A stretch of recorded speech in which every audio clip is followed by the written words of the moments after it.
6 నెలల్లో స్థానిక సంస్థల ఎన్నికలు జరుగుతాయి. వాస్తవంగా అయిపోయింది. ఈ నెలతో పూర్తయిపోతది.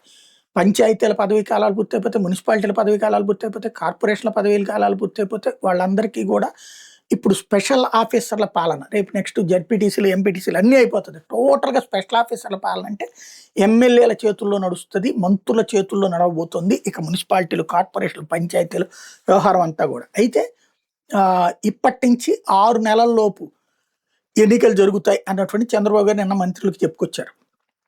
మనం అన్నీ గెలిచి తీరాలి, ఓడకూడదు ఎక్కడా కూడా. ఇది బాధ్యత తీసుకోవాల్సింది ఇన్ఛార్జి మంత్రులు.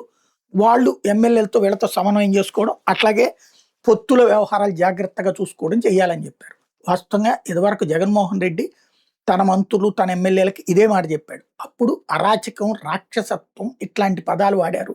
ఈనాడు జ్యోతి ఏంటది, ప్రజాస్వామ్యంలో అన్నీ మనమే గెలవాలనేది అహంకారం కాదా అని.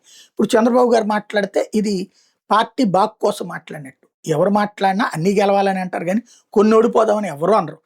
కాకపోతే మన మీడియా, మన ప్రింట్ మీడియా, మన ఎలక్ట్రానిక్ మీడియా, మన సోషల్ మీడియా ద్వారా బాబు గారు ఏది మాట్లాడినా అది అమృతం, ఎదుటి వాళ్ళు ఏది మాట్లాడినా అది విషయం అని ప్రచారం చేస్తారు కాబట్టి అట్లాగే జరిగింది.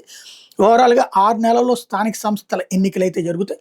మాక్సిమం అప్పట్లో వైసీపీ అధికారంలో ఉన్నప్పుడు జడ్పీలన్నీ కంప్లీట్ క్లీన్ స్వీప్ చేసింది. జిల్లా పరిషత్ చైర్మన్ పదవులన్నీ.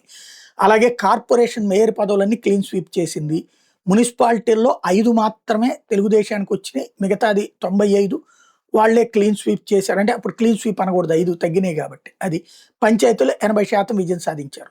సేమ్ ఇప్పుడు రిజల్ట్ రావచ్చు.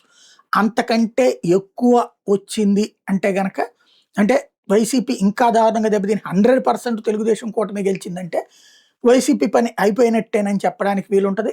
అలా కాకుండా ఇక్కడ కావాల్సిందల్లా ఏంటంటే అప్పుడు వాళ్ళు చేశారు, నామినేషన్లు కూడా వేయనివ్వకపోవడం, లేకపోతే గనక ఏకగ్రీవాలు చేయడం ఇట్లాంటిది. అలాంటి తప్పు చేసి వైసీపీ దెబ్బతింది. ఇప్పుడు ఆ తప్పు చేస్తారా లేదా చూడాల్సింది.